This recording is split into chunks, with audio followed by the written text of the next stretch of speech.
इसी बात की रोशनी में मैं इरम साहब आपसे पूछना चाहूँगी कि जो लोग किसी पर एहसान करते हैं तो उसमें जब दिखावे को लेकर आ जाएं तो आपके अमल में और आपकी नीयत में जब फ़र्क आ जाए तो उस एहसान की क्या अहमियत होगी? उस एहसान की और उन लोगों की रीमा ये अहमियत हो जाती है कि वो अपनी नेकियां एक ऐसी बोरी में डाल रहे होते हैं जिसमें छेद ही छेद होते हैं। वाह कि वो ऊपर से डालते जाते हैं, वो नीचे से निकलती जाती हैं, और वो बेवकूफ़ों की जन्नत में रहने वाले लोग समझ रहे होते हैं कि हम नेकियां समेट रहे हैं। और अल्लाह रब्बुल इज़्ज़त को ये लोग इतने पसंद हैं कि हदीस मुबारका का मफ़हूम है कि क़यामत के दिन तो अल्लाह उन लोगों की तरफ नज़र भी नहीं करेंगे कि जो दुनिया में एहसान करके जताते थे। तो सोचो, हमें तो सिला रहमी का हुक्म मिला है, हमें एहसान करने का हुक्म मिला है। हमारी जब से ट्रांसमिशन चल रही है अल्हम्दुलिल्लाह हम इस बात को इतना डिस्कस कर चुके हैं कि हमें कितनी खंदा पेशानी से पेश आना है। कि देखो, एक वो बड़ा अच्छा, मैं जब भी पढ़ती हूँ, एक छोटे बच्चे की तस्वीर के साथ वो लिखा होता है कि तेरा रुतबा बहुत बड़ा सही, देख मैं भी खुदा का बंदा हूँ। कि एक छोटे से बच्चे की तस्वीर पे। तो बात ये है कि आपको अल्लाह की रज़ा के लिए करना है ना, आपको हाथ पकड़ना है। देखो, ये जो दुनिया है ना, ये एक गोल चक्कर में घूमती है और इसका दुनिया का ये कानून है कि ये घूमता है। तो जब आप ऊपर जाए ना तो नीचे वाले का हाथ मजबूती से थाम ले, क्योंकि अगले चक्कर में आपने लामोहल्ला नीचे आना ही आना है।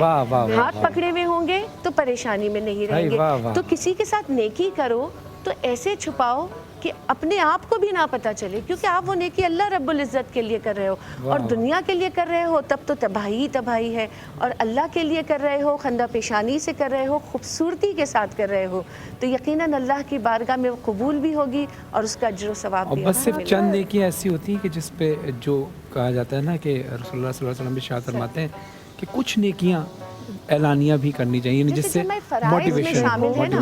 देखो, जैसे ज़कात है, बिल्कुल ज़कात आप जितनी दिखा के दो वो अच्छा है कि लोगों को तरगीब मिले कि भाई ज़कात देना है।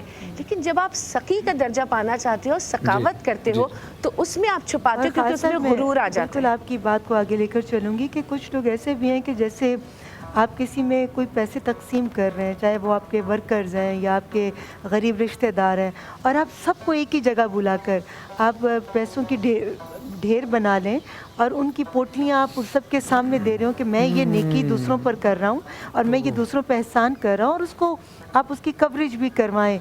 तो मुझे नहीं समझ आती कि ऐसी नेकी उसके यहाँ कबूल होगी या नहीं होगी। और उसके अलावा इरम साहब बताइएगा कि जो लोग, एक होता है सबसे बड़ी चीज़ इज़्ज़त नफ्स। हमारे कुछ ऐसे लोग भी हैं जो कपड़े तो सफ़ेद पहनते हैं मगर बेशक घर में रोटी हो ना हो, उनकी इज़्ज़त नफ्स कितनी मजरूह होती होगी जब किसी के सामने आप उनको उनकी हेल्प करते हैं और उनको महसूस होता है कि हम मांगने वालों की फहरिस्त में खड़े हैं। देखो, ये वो लोग वो होते हैं कि एक हदीस का मफहूम है कि अगर तुम किसी की बेइज्जती करोगे तो अल्लाह तुम्हारी बेइज्जती वहाँ करेगा जहाँ तुम्हारी इज्जत की जाती है। तो किसी की इज्जत नफ्स से खेलने का तो हमें कोई हक ही नहीं है, क्योंकि इज्जत बनाने वाला वो है, इज्जत देने वाला वो है। यहाँ एक छोटी सी मैं बातें बताऊँ जो मैंने ऑनेस्टली अपनी मदर इन लॉ से सीखी कि वो जब किसी मेड को तनख्वाह भी देती थी ना, अल्लाह उनको जन्नत नसीब करे, तो वो लिफाफे में बंद करके देती थी कि हमें कितने अरसे तो ये भी नहीं पता था कि घर में आने वाली किस मेड की क्या तनख्वाह है।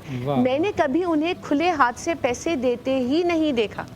तो ये चीज़ मैंने उनसे सीखी कि किसी को भी दो तो इज्जत के साथ लिफाफे में बंद करके दो, ताकि लेने वाले को भी खुशी महसूस हो। बेशक, तभी तो है ना।